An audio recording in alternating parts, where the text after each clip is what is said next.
Let's talk about piecing diamonds because it's not quite as straightforward as you might think. But before you start cutting and piecing your diamonds, you should really consider how you want to finish your quilts so you don't make any extra work for yourself. In this little test swatch, I pieced my diamonds like this, with these gaps along the edges. And then after my diamonds were all pieced together, I trimmed off the excess. But for this baby quilt, I want to keep this diamond edge, and I want to add a little bit of a border to make my quilt a little bigger. In order to preserve that diamond edge, I cut half diamonds. So it's half of one of these diamonds plus a 1/4 inch. Half, and then there's a 1/4 inch. And then for up here, it's the same thing except cut in half the opposite way, and then I add a 1/4 inch. So make sure and decide how you want to finish those edges before you start cutting and piecing. When piecing diamonds, you're going to be working in diagonal rows going this way or this way. When you're matching up your diamonds, if at any point you can only see one diamond, if they're completely overlapped like this, do not sew because you're about to make a mistake. If I were to take this to my machine and sew my seam like that, when it came time to open up that seam, I would find that I'd made this sort of arrow shape instead of the beginnings of a row. So, this shape is fine if you want to do some Y seams and inset another diamond, but that's not what we're doing today. So we do not want the arrow, so do not completely overlap your diamonds. Instead, you want this half hexagon shape. And you might think that you need to perfectly match up these points and corners so that everything is completely flush and even, but nope, unfortunately, diamonds are not that straightforward, not like squares and rectangles. If I were to sew a seam just like this, my points are perfectly flush. When I press it open, I'll find that instead of a straight side here, I've got this big step here, a big zigzag instead of my straight line. And here's the zigzag on this side too. So instead of matching up the diamonds perfectly flush like that, you actually need to offset your diamonds by about 1/4 inch to incorporate your seam allowance. So right here, where the two fabrics meet and make this little point, and right here, you want that to be perfectly 1/4 inch. I mostly eyeball this step, but if you're not comfortable eyeballing 1/4 inch, I recommend you get a purple thing. It does a bunch of stuff. You can poke out corners. You can use it as a stiletto. When I was making masks, I would thread the elastic through this slot, and then it makes it really easy to just pull it through tight channels. But for our purposes today, it has this 1/4 inch square on the end of it. So you can just take your purple thing, line up this side with your fabric, and then where this part lands over here is where you should get that point where the two fabrics meet up. You got perfect 1/4 inch seam just like that. If you're interested in the purple thing, I'll leave a link in the description down below. If you don't want to buy any extra tools, you could also get your ruler out and you can measure your 1/4 inch like that and then mark it, but that's a whole other step that is sort of annoying, so I don't like to use that method. But it definitely works if you're interested. So you offset your diamonds, you sew your 1/4 inch seam, and when you press it open, you'll find that you have these perfectly straight sides and you can add your next diamond. I always like to line them up like this before I sew just to make sure I have it in the proper orientation.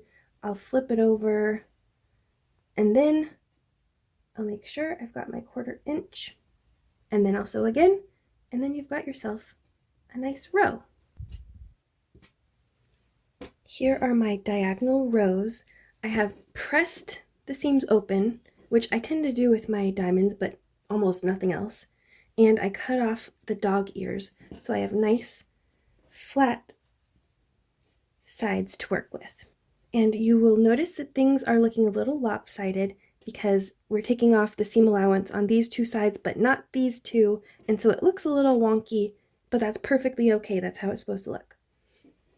Now when it comes to matching these seams, the first instinct would be to probably just fold it over, make sure they're matching there and there, and then run it through your machine. And I'm going to go ahead and do that and show you what that looks like. So you can see it matching the seam right there.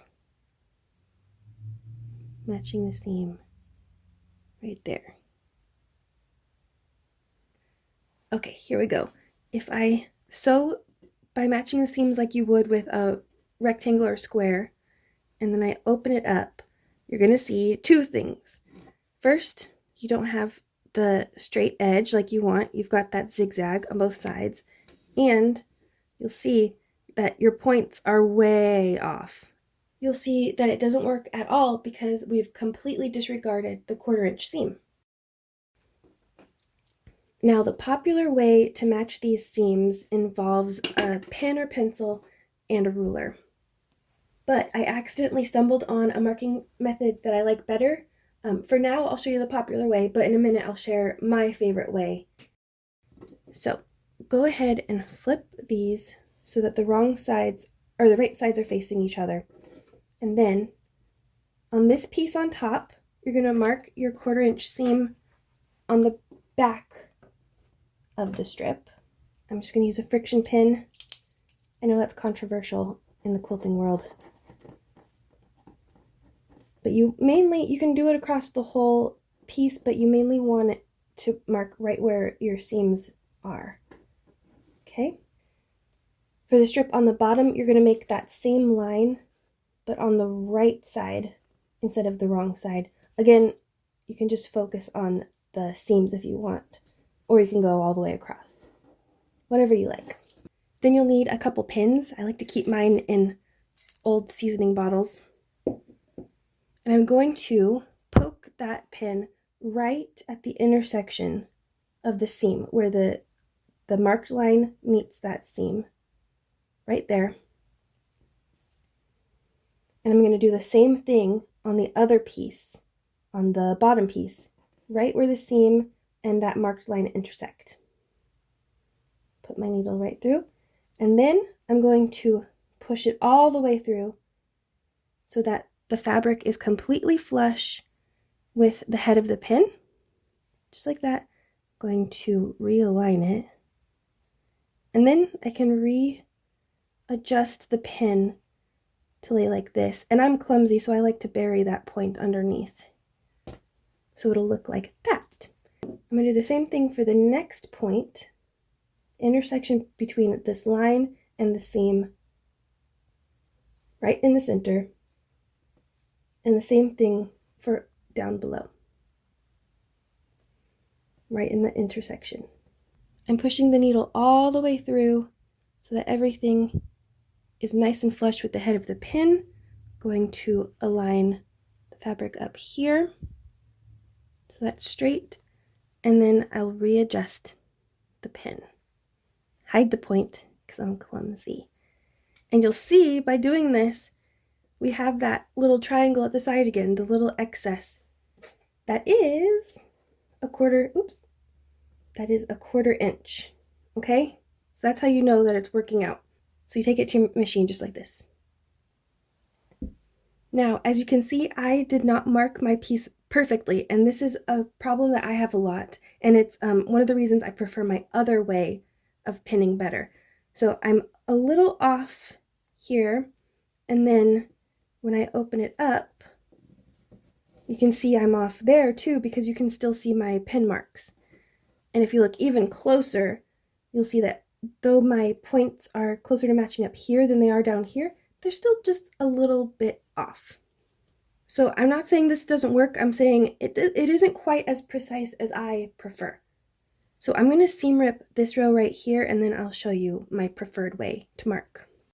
Okay, I've seam ripped, and if you take a close look, you can see all those tiny little dots perfectly measuring out a 1/4 inch seam. It's already been through my machine. I know that's exactly where the 1/4 inch is going to fall. And I discovered this method when I sewed a whole row without any bobbin thread. I was really annoyed at first, but it turned out to be a great discovery. I run my strips right through the machine without any top thread or without any bobbin, either one works, and it leaves me with that line of perfectly marked dots. So I'm going to use those dots at the intersection of the seams and match them that way.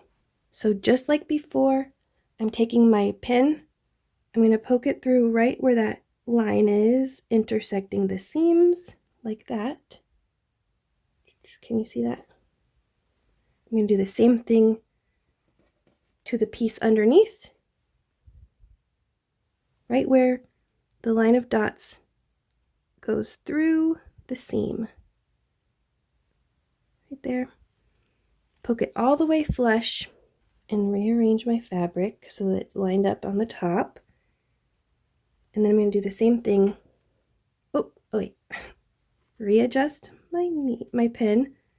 Hide the points because I'm clumsy, like that. And then I'll do the same thing right here. Rearrange the pin, hide the point, and then I go and sew it like this. Okay, and there we go. Perfectly matched points without that step of marking and measuring, and I don't have to worry about these marks being left over on my block either. Closer look. Look at that. Looks pretty good. But I'm calling it machine marking, and I'm wondering like what other applications there are for this, because it's so speedy, it's less fussy. I get that perfect line without even trying. Really great. If you can think of another way to use machine marking, let me know in the comments below. Anyway, if you enjoyed this video, don't forget to like, comment, and subscribe, and I'll see you again soon. Bye!